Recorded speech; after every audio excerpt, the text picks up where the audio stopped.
আলাইকুম, welcome back to আঞ্জুস diary. চলে আসলাম নতুন আরেকটা ব্লগ নিয়ে। কয়েকদিন ধরে এত বেশি বৃষ্টি হচ্ছে, আমার বৃষ্টি কিন্তু অনেক বেশি পছন্দ। বৃষ্টিতে আমার ইচ্ছা করে সারাক্ষণ আমি বাসায় শুয়ে থাকি, আমার একদমই বাইরে যেতে ইচ্ছা করে না। বাই দ্য ওয়ে গাইজ, আজকে আমাদের মার্জনের বার্থডে, তো আমরা ওর বার্থডেটা কালকে সেলিব্রেট করে ফেলছিলাম, কজ ও আজকে ওর ফ্যামিলির সাথে টাইম স্পেন্ড করতে চায়। ওর জন্য একটা ছোটখাটো সারপ্রাইজ প্ল্যান করছিলাম।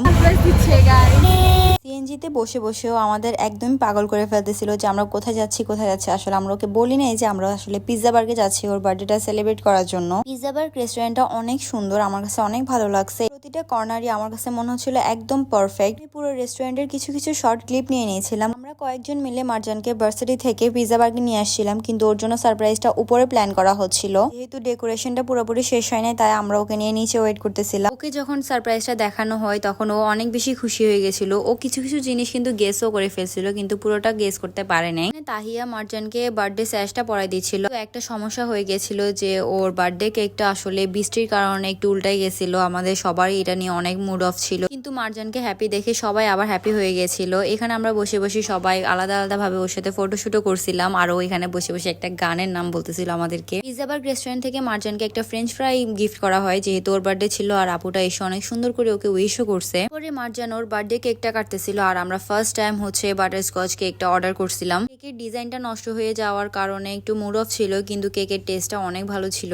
আমরা কিন্তু সবসময় এটা করি যে যার বার্থডে কেকটা কাট করে সবার আগে সে নিজে খেয়ে দেখে যে কেকটা আসলে কেমন, কেকের টেস্টটা কেমন, সেটা তো আপনারা ওর নাচ দেখেই বুঝতে পারবেন। এরপরে আমরা সবাই মিলে কেকটা একটু একটু টেস্ট করছিলাম। আমাদের সবারই কিন্তু কেকটা অনেক ভালো লাগছে। এরপরে আমাদের সবার খাবার চলে আসছিল। আমরা অর্ডার করছিলাম পিৎজা বার্গের সেট মেনু 2। সবাই আসলে সকাল থেকে অলমোস্ট না খাওয়া, তাই সবার অনেক বেশি খিদা লেগে গেছে। সবাই বসে বসে তাড়াতাড়ি খাবার পেয়ে খাওয়া শুরু করে দিয়েছে।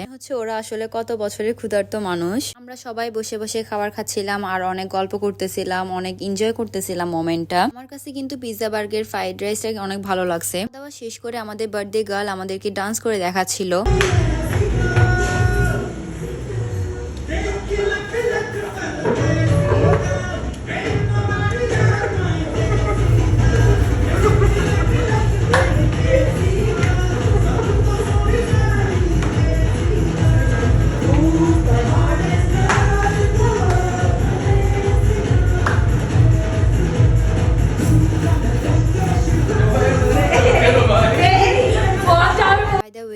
ও অলওয়েজ ট্রাই করে আমাদের সবাইকে হ্যাপি রাখার জন্য। ও হচ্ছে আমাদের গ্রুপের সবচেয়ে ফানিয়েস্ট গার্ল, তাই আমরা সবাই মিলে ট্রাই করছিলাম ওকে ওই দিনটা অনেক বেশি স্পেশাল ফিল করানোর জন্য। আজকের ব্লগটা ছিল এই পর্যন্তই। সবার কাছে ব্লগটা কেমন লাগছে অবশ্যই কমেন্ট করে জানাবেন। আর আমি আসলে একদম লেজি মানুষ, তাই একদমই ব্লগ আপলোড করা হয় না। আমার কাছে অনেক ব্লগ জমা হয়ে আছে। ইনশাআল্লাহ সুন আমি ট্রাই করবো সবগুলো আস্তে আস্তে আপলোড করার।